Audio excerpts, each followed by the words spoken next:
If you're moving to Seminole County, Florida, especially Oviedo, Winter Springs, or anywhere nearby, there are some homes that look amazing online, but could cost you thousands, headaches, and serious buyer regret after you close. And the worst part, most buyers don't realize these issues until it's too late.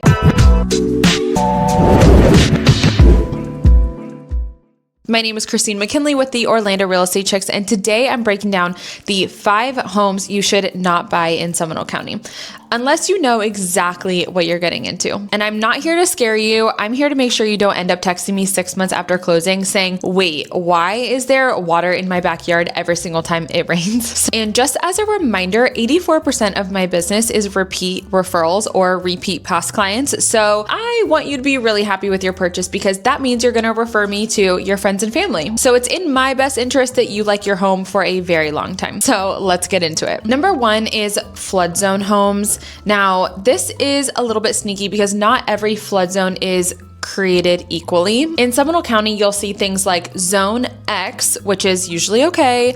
Zone AE is where flood insurance is required, and Zone A is more of a red flag. And here's the problem. The house can look perfect. Great price, beautiful kitchen, amazing backyard, and then you find out that you need flood insurance, and it costs $2,000 to $5,000 per year if you are in a flood zone, and resale can become harder. I do have a lot of my out-of-state clients who a flood zone is just a hard no for them. So whenever you're buying one of these homes in a flood zone, you do have to think about resale a little bit unless you're literally going to be in that house forever and ever. But here's the kicker. Even if it's never flooded before, that does not mean that it won't. This is what I tell my buyers. If you don't fully understand flood zones, and especially if it's on a lake that's connected to a river like Lake Monroe that's connected to the St. Johns River, you should not be casually buying one of these homes because this isn't just about today. It's about insurance costs, what happens after a hurricane, future buyers, and long-term risks. So if you are particularly interested about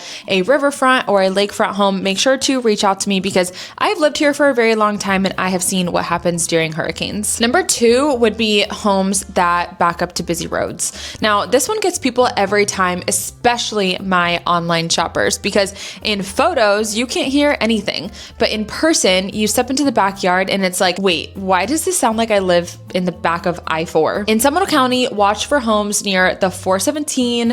Redbug Lake Road can be pretty busy in certain areas. Tuscaloosa Road can be busy in certain areas.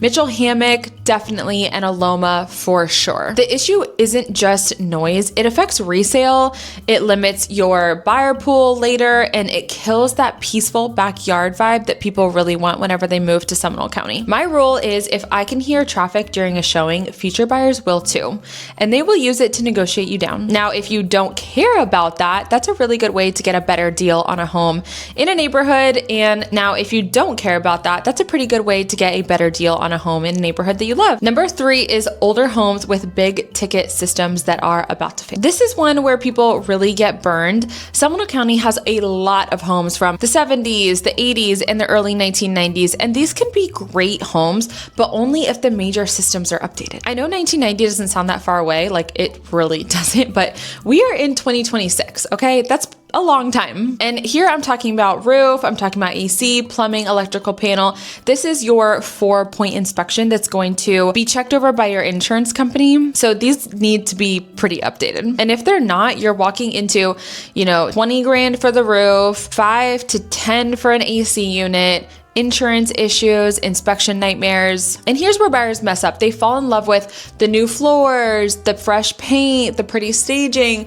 Meanwhile, the AC is from 2003, just hanging on for dear life. My advice would be cosmetic upgrades are cheap, but big systems are not cheap. So do not get distracted by the lipstick and make sure I am looking at the seller's disclosures before we go out and look at a home. Number 4 is homes with weird or just functionally bad layouts. Now, this one is sneaky and it's honestly a little controversial because some people walk into a house and think, I can make this work. No, you probably won't. It's actually very difficult to work with like a tiny living room or even a tiny kitchen. And in Seminole County, especially these older homes, you will see chopped up floor plans. I specifically am thinking about some Winter Springs floor plans and some Winter Park floor plans, where these are just older homes that people did not want to move, so they like built on an addition. Or my least favorite ever is when people convert a garage into a bedroom. It never goes good. Other examples are tiny kitchens, weird room placements, or just like no natural flow.